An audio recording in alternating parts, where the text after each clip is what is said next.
पोल्टरगेस्ट म्हणजे काय? पोल्टरगेस्ट या भूताचं नाव ऐकून मोठमोठ्या, स्वतःला धीट, निडर म्हणवणाऱ्या लोकांचीही दातखिळी का बसते? पोल्टरगेस्टला का मानला जातो भूताचा सर्वात भयानक प्रकार? आज आपण या व्हिडिओत पोल्टरगेस्ट संबंधित अशीच एकूण एक माहिती जाणून घेण्याचा प्रयत्न करणार आहोत. सोबतच पोल्टरगेस्ट भूताने कशा प्रकारे एका घराला झपाटलं होतं, कशा प्रकारे या भूताने त्या घरात राहणाऱ्या लोकांचं जगणं कठीण बनवून सोडलं होतं, तो सत्य अनुभवही ऐकणार आहोत. पोल्टरगेस्ट हा एका भूताचा, आत्म्याचा भयानक प्रकार मानला जातो. हा सामान्यतः लोकांच्या घरांमध्ये आढळून येतो.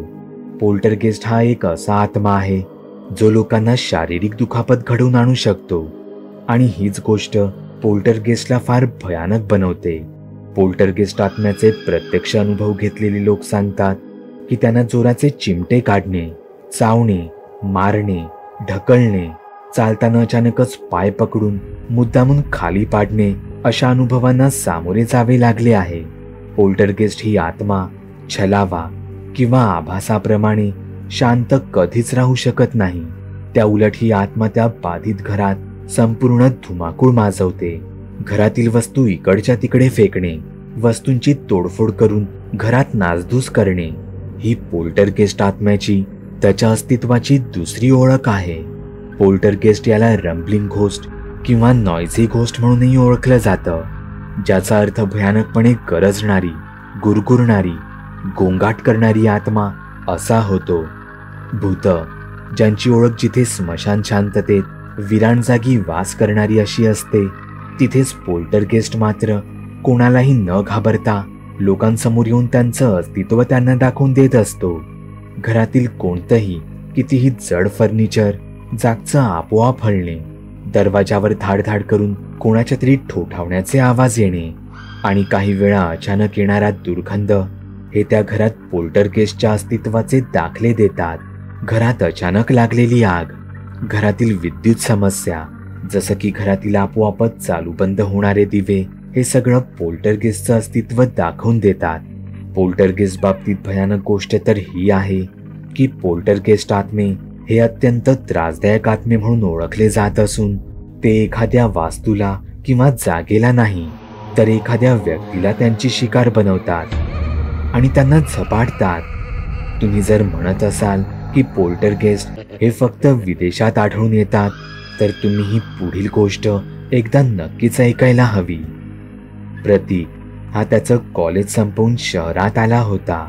प्रतीक हा फार हुशार असल्याने त्याला लगेचच तिथे चांगली नोकरीही मिळाली होती. तो काही वर्ष मित्रांसोबत एकत्र राहत होता, पण शहरात एखादं स्वतःचं हक्काचं घर असावं असं त्याला मनोमन वाटत होतं. शहरातील घराच्या किमती आकाशाला भिडल्या होत्या, म्हणून मग त्याने शहराबाहेर एक स्वतंत्र आलिशान घर खरेदी केलं. लोन वगैरेचं सगळं क्लिअर झाल्यावर त्याला त्याच्या घराच्या चाव्या मिळाल्या. नवीन घरात प्रतीकचे सुरुवातीचे तर काही दिवस छान आनंदात गेले, पण एके रात्री त्याला त्या घरात एक विचित्र अनुभव आला. दुसऱ्या दिवशी सुट्टी असल्याने प्रतीक त्या रात्री उशिरा टीव्ही लावून बसला होता. त्याची बाथरूमकडे जाणाऱ्या पॅसेजची लाईट ही चालूच होती. साधारण रात्रीचे 12 वाजता ती लाईट अचानकच चालू बंद होऊ लागली. बल्ब गेला असेल म्हणून प्रतीकने त्याकडे दुर्लक्ष केलं. तो बल्ब चरचर आवाज करत फाटकन फुटला. आता मात्र प्रतीक टीव्ही समोरून उठून बाथरूमच्या पॅसेजमध्ये आला. तो खाली पडलेल्या बल्बच्या काचा उचलतच होता, तोच टीव्हीवरचं चॅनल अचानकच बदललं गेलं.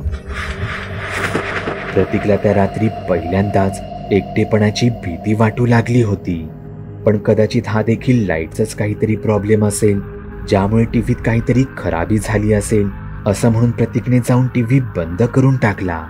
तो तिथून परत बाथरूमच्या पॅसेजमध्ये येणार, तोच बंद झालेला टीव्ही आपोआपच चालू झाला. प्रतीकच्या शरीरातून भीतीची एक थंड लहर निघाली. त्याचं अंग शहारलं गेलं. त्याने पाठी वळून टीव्हीकडे पाहिले तर टीव्हीवरचे चॅनल एक एक करून आपोआपच बदलले जात होते. प्रतीकने घाबरून स्विचमधून टीव्हीची मुख्य वायरच काढून टाकली. तो सरळ बेडरूममध्ये जाऊन झोपला. दुसऱ्या दिवशी त्याने लाईटवाल्याला आणि टीव्ही रिपेअरिंग करणाऱ्या अशा दोघांनाही घरी बोलावले. त्यांनी त्यांच्या परीने सगळं काही चेक केलं, पण त्यांना तिथे असा कोणताच प्रॉब्लेम दिसून आला नाही. त्या रात्री प्रतीकने मुद्दामूनच टीव्ही बंद ठेवला आणि तो लवकर झोपी गेला. रात्रीचे साधारण 10:30 वाजता त्याच्या बेडरूमची खिडकी अचानकच धाडधाड करून वाजू लागली. तसा प्रतीक धडपडून जागा झाला. तो पलंगावर सरकून एका कोपऱ्यात गेला. जवळपास 30 सेकंद ती खिडकी आपोआपच वाजत राहिली. त्या रात्री प्रतीकची तर झोपच उडाली. हे सगळं नेमकं का होतंय हेच त्याला कळत नव्हतं. तो जवळपास 2 तास त्या खिडकीकडेच पाहत राहिला. साधारण 12-12:30 वाजता तो वॉशरूमकडे जायला निघाला. त्याने आधी तिथल्या पॅसेजमधला बल्ब चालू केला, तर तो बल्ब चालूच होईना. आज सकाळी बदललेला बल्ब लगेच बंद कसा पडला? प्रतीक तसाच वॉशरूम मध्ये जाऊन आला. बाहेर आल्यावर त्याने पुन्हा एकदा पॅसेजमधला बल्ब 3-4 वेळा चालू बंद करून पाहिला. तसा तो चरचर आवाज करत पुन्हा एकदा फुटला. प्रतीक घाबरला. तो तिथून हॉलमध्ये आला. तोच हॉलमधला टीव्ही आपोआपच चालू झाला.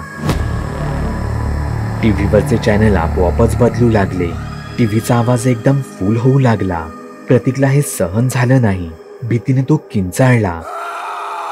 कानावर हात ठेवून त्याने टीव्हीचा पिन खेचून बाहेर काढला आणि घरात एकच स्मशान शांतता पसरली. प्रतीकला आता ती शांतताही सहन होत नव्हती. तो तसाच धावत त्याच्या बेडरूम मध्ये गेला. तोच त्याला बेडरूमची खिडकी सताड उघडी असलेली दिसली. ती वाऱ्याबरोबर उघडझाक होत होती. त्याने खिडकीची कडी लावून घेतली आणि डोक्यावर पांघरून घेऊन तो एखाद्या लहान मुलासारखा अंथरुणात लपून बसला. बाहेर जे काही घडतंय ते विजेच्या प्रॉब्लेममुळे होतंय आणि जे इथे घडतंय ते वाऱ्यामुळे घडतंय अशी प्रतीक स्वतःच्या मनाची समजूत घालत होता. तोच त्याला त्याच्या मानेवर कोणाची तरी एक घट्ट पकड जाणवली. कोणीतरी त्याच्या मजबूत हाताने प्रतीकची मान पकडून होता. प्रतीक घाबरला. त्याने जोरजोरात हातपाय मारत धडपडत बेडवरून खाली उडीच मारली. त्याने बेडरूमची लाईट चालू केली आणि त्याने त्या संपूर्ण खोलीत त्याची नजर फिरवली, तर खोलीत तर त्याला कोणीच दिसत नव्हते. त्याने त्या रात्री घरातील सगळ्या लाईटी चालू ठेवल्या. रात्री उशिरा 3च्या दरम्यान प्रतीकचा डोळा लागला. दुसऱ्या दिवशी प्रतीकने हा प्रकार त्याच्या कामावरच्या मित्रांना सांगितला. त्यांनाही हा काहीतरी वेगळाच एखाद्या भूतबाधेचा प्रकार वाटला. सगळ्यांनी आपापल्या परीने प्रतीकला सगळे काही उपाय सांगितले. प्रतीकनेही ते गांभीर्याने घेत त्याला सांगितलेले सगळे उपाय त्याने केले. दारावर लिंबू मिरची बांधली, घरात गोमूत्र शिंपडले, उंबऱ्यावर हळद मिठाची रेष ओढली, सीडी प्लेअरवर देवाची गाणी वाजवत ठेवली, घरात तुपाचा दिवा पेटवत ठेवला. प्रतीकला त्याच्या मित्रांनी सांगितलेले उपाय प्रतीकच्या कामी आले होते.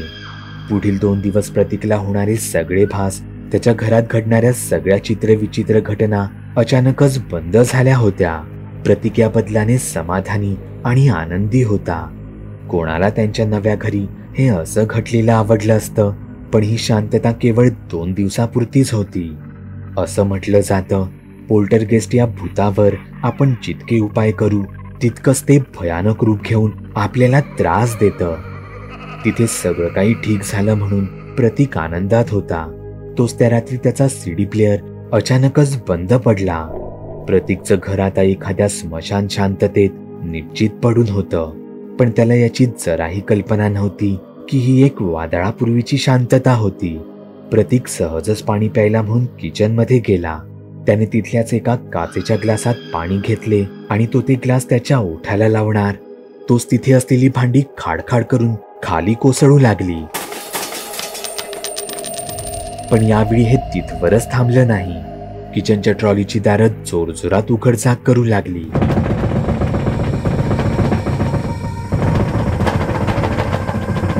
ट्रॉलीतून सगळी भांडी कोणीतरी बाहेर फेकून द्यावी तशी बाहेर आली. डायनिंग टेबलवर उघडी ठेवलेली काचेची ग्लास धाडधाड करून खाली पडून फुटू लागली. प्रतीक हे सगळं त्याच्या घाबरलेल्या डोळ्यांनी नुसता पाहत राहिला. त्याच्या किचनमध्ये जणू एक प्रकारचं वादळच आलं होतं. सगळी भांडी, टोकदार चाकू, चमचे, काटे हे हवे तिथे तिथे भिरकावले जात होते. प्रतीक घाबरून तिथून बाहेर पळणार तोच डायनिंग टेबल खालून एक हात बाहेर आला. त्याने प्रतीकचा पाय घट्ट पकडला. प्रतीक त्यामुळे धाडकन खाली कोसळला. त्याच्या डोक्याला खोप पडली होती, पण तरीही तो कसा बसा रांगत तिथून बाहेर पडला. त्याच्या घरातील संपूर्ण लाईट चालू बंद होऊ लागली आणि एकदाची संपूर्ण घराची लाईटच गेली. तुपाचा चालू ठेवलेला दिवाही अचानकच कोणतरी फूक मारावी तसा विझून गेला होता. प्रतीक त्याच्या आलिशान घरात एखाद्या सावजाप्रमाणे अडकला होता. घरात विचित्र कुबट आणि घाणेरडा वास पसरला होता. रात्रभर त्याच्या घरातील कपाट, त्याच्या घरातील दरवाजे, घरातील वस्तू भूकंप यावा तशा कडकड वाजत राहिल्या.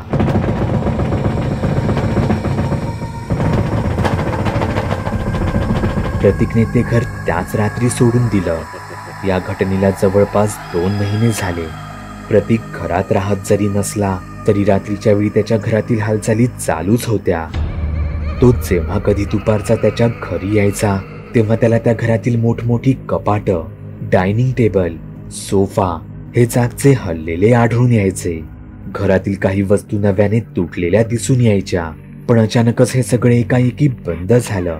त्या घरातील शांतता पाहून आता असं वाटत होतं जणू त्या घरात असा कधी काही प्रकार घडलाच नव्हता. पोल्टरगेस्ट भूताचे हे अजून एक वैशिष्ट्य आहे.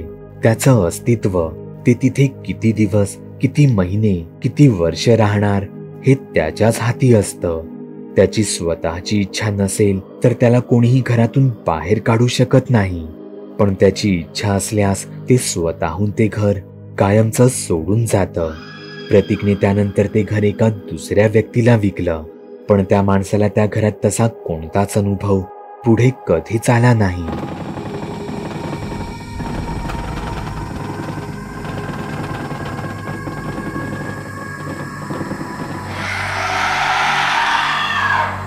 तुम्ही सुद्धा तुमच्या गोष्टी बागुलबुवाला मेल किंवा मेसेज करू शकता.